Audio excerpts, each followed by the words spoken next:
in ACU, we have the city of Paris. That's the biggest city we've ever made. It's a really great playground. Plus, the French Revolution, and one of the characters of the French Revolution, it's though a Romanesque figure, but that's a Scarlet Pimpernel.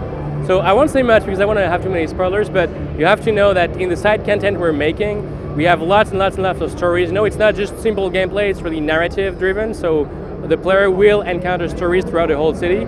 And one story in particular is, when you will see it, you say, oh, that's interesting. I want to answer right away, but you have to know that it's been 4 years in the making, so it's been a long time since doing this game. And the first thing we do is take lots and lots of historical facts and values and data and stories and try to have that in the game. So the Scarlet Pimpernel is something that we know about and that we potentially will have in the game. I won't tell you more about it. Yeah. Scarlet Pimpernel confirmed. Yeah. No, not really. But it's funny because it's a story which is mainly known in the UK. So it was, as a French people, it was interesting for me to say, oh, okay, I didn't even know that existed. And it was also an inspiration for the Batman, the Scarlet Pimpernel story. Yeah. So yeah, it's something that we know. Yeah. So his name is Arnaud Dorian. He's basically the story he wanted to tell is his story. So it's a Genesis story. So he learns to become an assassin throughout the French Revolution. So the French Revolution was more of a backdrop for him. It's happening in the background.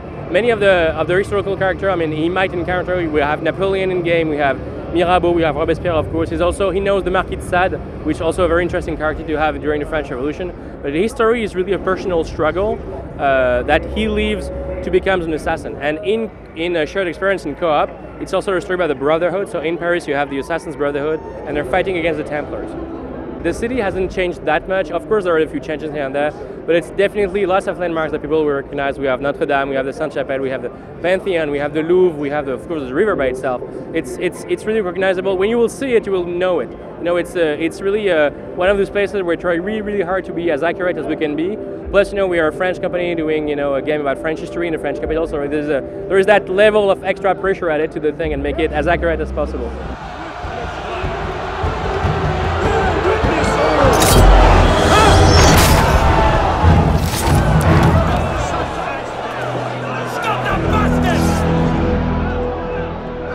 Yeah, on that project, really focused on what was important for us, which was the story. So basically, what we wanted to achieve is to have you and your friends playing in a shared experience to actually have a narrative, content being delivered. So you play an actual story, and that's something we really never tackled before that. We tackled PvP, so player versus player. It was arena deathmatch, was really cool.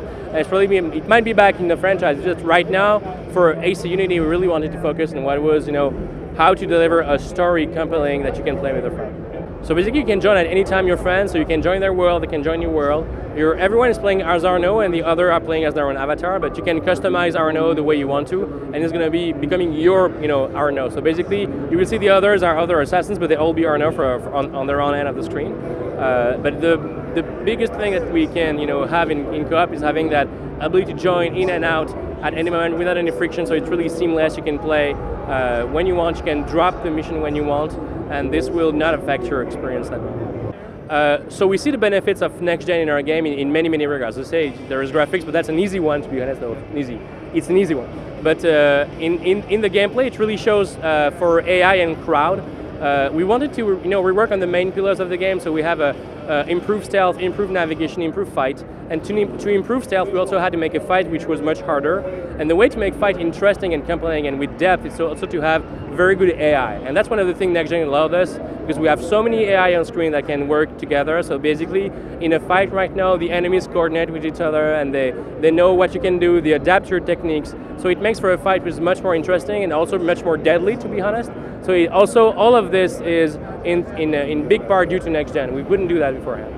So the slogan of the French Revolution being liberté, égalité, fraternité is somewhat really close to what the Assassin Order is about. So there is that idea of brotherhood. Fraternité means brotherhood in English, and this is really present in the mind of the assassin. And remember, the motto of the assassin is nothing is true, everything is permitted, which is somewhat also the roots of the French Revolution, the idea that the power needs to be in the hands of the people and not in the hands of a very few. So in itself, the French Revolution is more like an assassin's ID being applied to a society. So it's really important for us because it matches really well what the assassins are in comparison to what the French Revolution is about.